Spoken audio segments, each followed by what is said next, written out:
Picture the worst version of this. Someone refuses to hunt, refuses to gather, just sits there, eating what everyone else worked for. So what did ancient humans do to lazy people? You're probably imagining what happens next. Thrown out, left behind at the next camp, maybe worse. Wrong picture. Completely wrong. What actually happened was slower, quieter, and honestly, more unsettling than any punishment. Here's the setup. A band of 25 to 30 people. Everyone's work is visible. There's no office where you vanish for 8 hours. No excuse, nobody can check. If you didn't hunt today, every person in that camp knows by sundown. So the first question isn't what happens to lazy people? It's how do you even know someone's lazy? Turns out, ancient humans had a problem we don't talk about, telling laziness apart from injury, from illness, from bad luck. Researchers Delton, Krasnow, Cosmides, and Tooby made the point bluntly. In hunter-gatherer conditions, injury and disease were common enough that almost everyone in a band became unable to contribute at some point, for weeks, sometimes months. So if half the camp is occasionally useless through no fault of their own, how do you spot the one person who's faking it?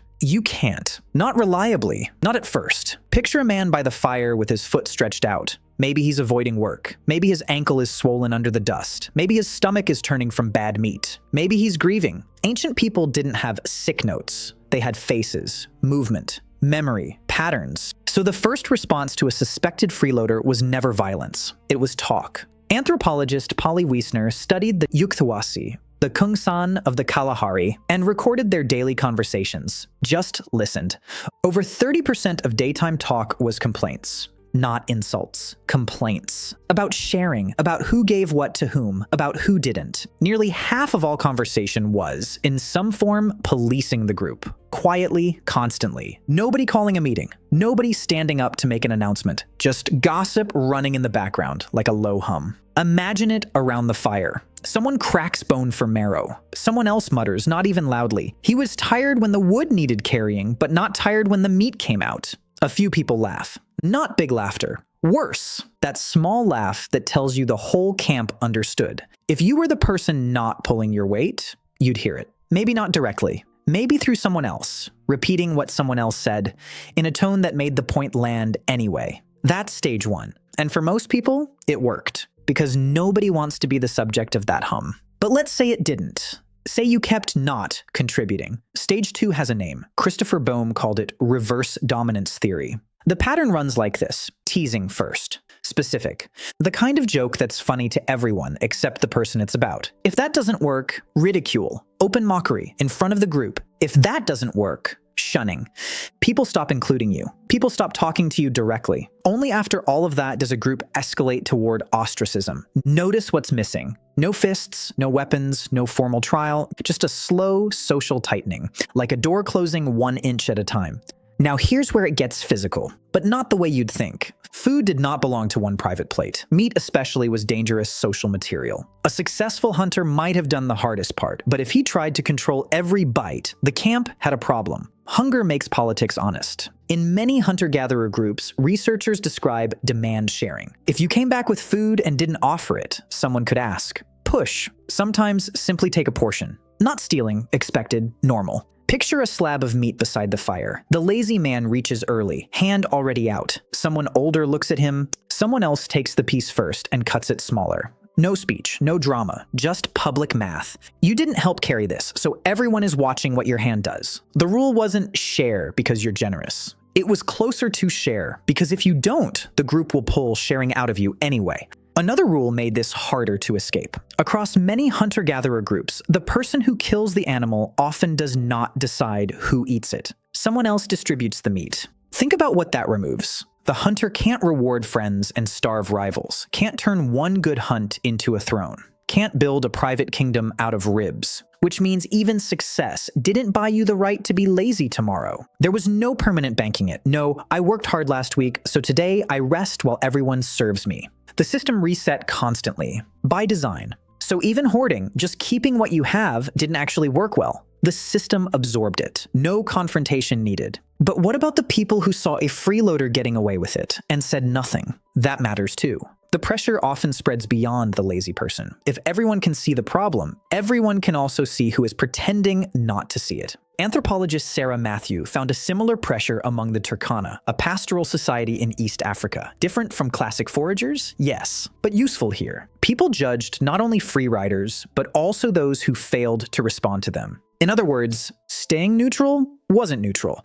Watching someone slack off and saying nothing could make you part of the problem. Now imagine the camp again. The same man keeps avoiding work. One friend keeps defending him. Another keeps laughing it off. After a while, the suspicion spreads. Not just why is he doing nothing, but why are you protecting him? That is how social pressure becomes a net. It catches more than one person. Did bigger groups tolerate more freeloaders because there were more people to absorb the cost? Michael Gervin and Robert Feinberg looked at free riding and movement between camps. The answer wasn't bigger groups are softer. It was about movement.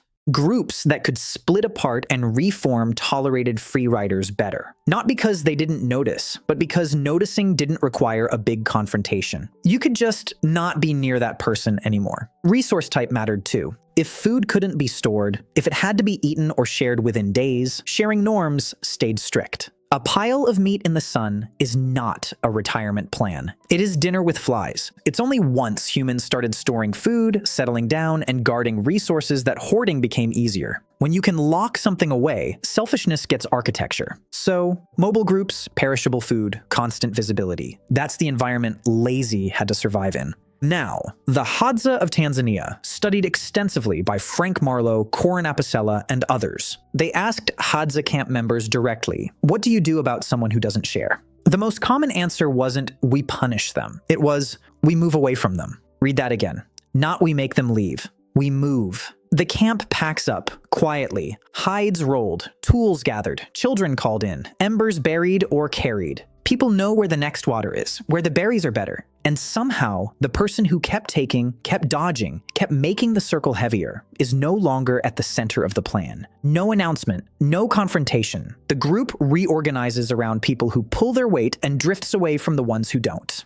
Hadza reputation studies tie this together. Cooperative people were more trusted, more integrated, safer inside the social web. People with poor reputations were less chosen, less supported, less protected. Not every group handled it the same way, though. Among the Ashe of Paraguay, sharing was so extensive that some non-contributors could be quietly absorbed, almost as a background cost. Still, the order mattered. Sharing first, judgment second, exit last. Free riders don't get evenly distributed either. They cluster. People who don't contribute end up near other people with weak reputations because cooperators avoid them. Reputation does the sorting. Nobody has to vote on it. There's a phrase for this now. Quiet quitting, quiet firing. Different words, same mechanism. People pulling back until the relationship is over, without anyone saying so. 40,000 years ago, there was no HR department, just a camp deciding without a vote who it was built around and who it wasn't. So, what did ancient humans do to lazy people? Mostly, nothing you'd put in a documentary about brutal justice. They talked about them. Quietly, constantly, in the background of camp life.